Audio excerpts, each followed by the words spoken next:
Hello, load ಬಗ್ಗೆ ಮಾತನಾಡೋಣ ಮತ್ತು ಮೊದಲು ಡೋರಿದೋಸ್ ನೀಡ್ ಮತ್ತು ಅದನ್ನು ಚೆನ್ನಾಗಿ ಮಾಡಿ ಮತ್ತು ಹಾಕಿ ಮತ್ತು ಮಿಶ್ರಣ ಮಾಡಿ ಫ್ರೈ ಮಾಡಿ ಮತ್ತು ಡಿಪ್ ಮಾಡಿ ತಿನ್ನಿರಿ.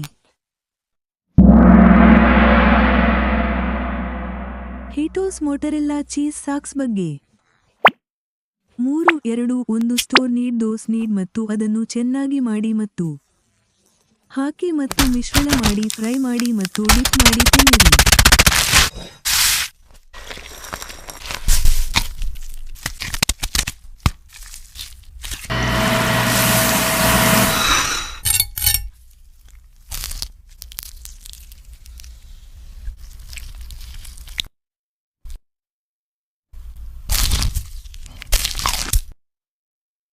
ಮೊದಲು ಟೋರಿಟೋಸ್ ನೀಡ್ ಮತ್ತು ಅದನ್ನು ಚೆನ್ನಾಗಿ ಮಾಡಿ ಮತ್ತು ಹಾಕಿ ಮತ್ತು ಮಿಶ್ರಣ ಮಾಡಿ ಫ್ರೈ ಮಾಡಿ ಮತ್ತು ಡಿಪ್ ಮಾಡಿ ತಿನ್ನಿರಿ.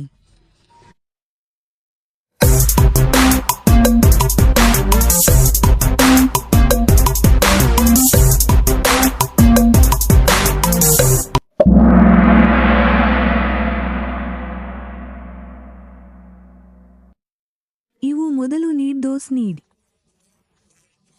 ಮತ್ತು ಅದನ್ನು ಚೆನ್ನಾಗಿ ಮಾಡಿ ಮತ್ತು ಹಾಕಿ ಮತ್ತು ಮಿಶ್ರಣ ಮಾಡಿ ಫ್ರೈ ಮಾಡಿ ಮತ್ತು ಡಿಪ್ ಮಾಡಿ ತಿನ್ನಿರಿ ಕುರಿತು ಪ್ರಶ್ನೆಗಳಾಗಿದ್ದವು. ಹಾಕಿ ಮತ್ತು ಮಿಶ್ರಣ ಮಾಡಿ ಫ್ರೈ ಮಾಡಿ ಮತ್ತು ಡಿಪ್ ಮಾಡಿ ತಿನ್ನಿರಿ. ಮೊದಲು ನೀವು ನಂತರ ಭೇಟಿಯಾಗುತ್ತೀರಿ ಮತ್ತು ನಂತರ ಭೇಟಿಯಾಗುತ್ತೀರಿ ಮತ್ತು ನಂತರ ಭೇಟಿಯಾಗುತ್ತೀರಿ ಮತ್ತು ನಂತರ ಭೇಟಿಯಾಗುತ್ತೀರಿ ಎಂಬುದರ ಪೂರ್ಣವಿರಾಮ.